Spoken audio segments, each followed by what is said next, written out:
મહેસાણા જિલ્લામાં એક એવી ઘટના બની છે જેણે માત્ર ગેરકાયદેસર ધંધા કરતા તત્વોમાં જ નહીં પરંતુ પોલીસ તંત્રમાં પણ ભારે ખળભળાટ મચાવી દીધો છે।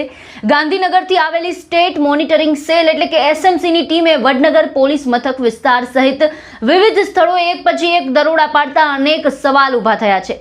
સવાલ એ છે કે જ્યારે ગેરકાયદેસર પ્રવૃત્તિઓ લાંબા સમયથી ચાલી રહી હતી ત્યારે સ્થાનિક પોલીસ શું કરી રહી હતી?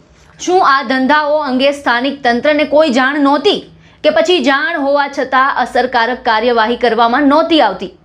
એસએમસી સામાન્ય રીતે ત્યારે જ મેદાનમાં ઉતરે છે જ્યારે કોઈ વિસ્તારમાં ગેરકાયદેસર પ્રવૃત્તિઓ અંગે ગંભીર માહિતી મળે અને સ્થાનિક સ્તરે પૂરતી કાર્યવાહી થતી ના હોય। તેથી મહેસાણામાં પડેલા આ દરોડાઓ માત્ર કાયદાકીય કાર્યવાહી નથી પરંતુ સ્થાનિક પોલીસની કામગીરી પર પણ એક મોટો પ્રશ્નાર્થ ઊભો કરે છે। વડનગર પોલીસ મથક સહિતના વિસ્તારમાં એક જ દિવસમાં 6 દરોડાઓ પડતા ગેરકાયદેસર ધંધા સાથે સંકળાયેલા લોકોમાં દોડધામ મચી ગઈ। સાથે સાથે પોલીસ બેડામાં પણ ચિંતાનું વાતાવરણ જોવા મળ્યું કારણ કે જ્યારે બહારની એજન્સી આવીને કાર્યવાહી કરે છે ત્યારે સ્વાભાવિક રીતે પ્રશ્ન થાય કે સ્થાનિક સ્તરે દેખરેખ કેટલી અસરકારક હતી? જો કોઈ જિલ્લામાં ગેરકાયદેસર ધંધા ફૂલી ફાલી રહ્યા હોય અને તેના પર સમયસર કાર્યવાહી ન થતી હોય તો તેનો સીધો પ્રભાવ પોલીસ તંત્રની વિશ્વસનીયતા પર પડે છે। લોકોનો વિશ્વાસ જાળવી રાખવા માટે માત્ર ગુનાઓ નોંધવા પૂરતું નથી પરંતુ ગેરકાયદેસર પ્રવૃત્તિઓને મૂળમાંથી રોકવી પણ એટલી જ જરૂરી છે। પરંતુ આ સમગ્ર ઘટનાક્રમ વચ્ચે એક બાબત ખાસ નોંધપાત્ર છે। મહેસાણા જિલ્લા પોલીસ વડા હિમાંશુ સોલંકીએ ઘટનાને ગંભીરતાથી લઈને તાત્કાલિક પગલાં ભર્યા છે। એસએમસીની કાર્યવાહી બાદ 2 પોલીસ કોન્સ્ટેબલની હેડક્વાર્ટર બદલી કરવામાં આવી છે જ્યારે સંબંધિત પીએસઆઈને મોડી રાત્રે સસ્પેન્ડ કરવામાં આવ્યા હોવાનું સામે આવ્યું છે। આ કાર્યવાહી એ સ્પષ્ટ સંદેશ આપે છે કે બેદરકારી કે જવાબદારીમાં ખામી માટે કોઈ પણ કર્મચારીને છોડવામાં આવશે નહીં। ઘણી વખત આવી પરિસ્થિતિઓમાં કાર્યવાહી કરવામાં વિલંબ થતો હોય છે પરંતુ જિલ્લા પોલીસ વડાએ ઝડપથી નિર્ણય લઈ જવાબદારી નક્કી કરવાનો પ્રયાસ કર્યો છે જે પ્રશંસનીય કહી શકાય। હિમાંશુ સોલંકી દ્વારા લેવામાં આવેલા પગલાં એ પણ દર્શાવે છે કે પોલીસ તંત્રમાં પારદર્શિતા અને જવાબદારી જળવાઈ રહે તે માટે કડક વલણ અપનાવવામાં આવી રહ્યું છે।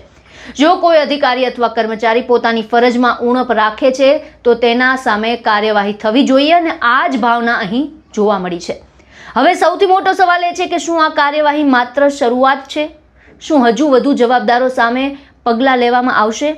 શું ગેરકાયદેસર ધંધાઓના મૂળ સુધી પહોંચી સમગ્ર નેટવર્કનો પર્દાફાશ કરવામાં આવશે?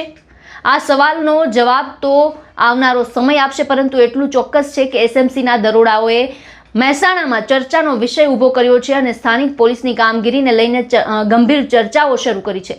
લોકોની અપેક્ષા હવે એટલી જ છે કે ગેરકાયદેસર પ્રવૃત્તિઓ સામે સતત અને નિષ્પક્ષ કાર્યવાહી થાય, જવાબદારી નક્કી થાય અને કાયદાનો ભય માત્ર કાગળ પર નહીં પરંતુ જમીન પર પણ દેખાય।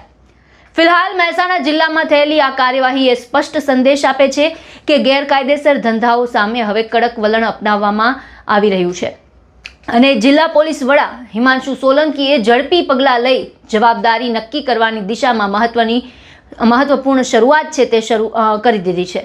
આ સમગ્ર મુદ્દાને લઈને આપનું શું કહેવું છે? આપના શું વિચાર છે? અમને કમેન્ટ બોક્સમાં જણાવો અને અમારી ચેનલને લાઇક, શેર અને સબસ્ક્રાઇબ કરવાનું ભૂલશો નહીં।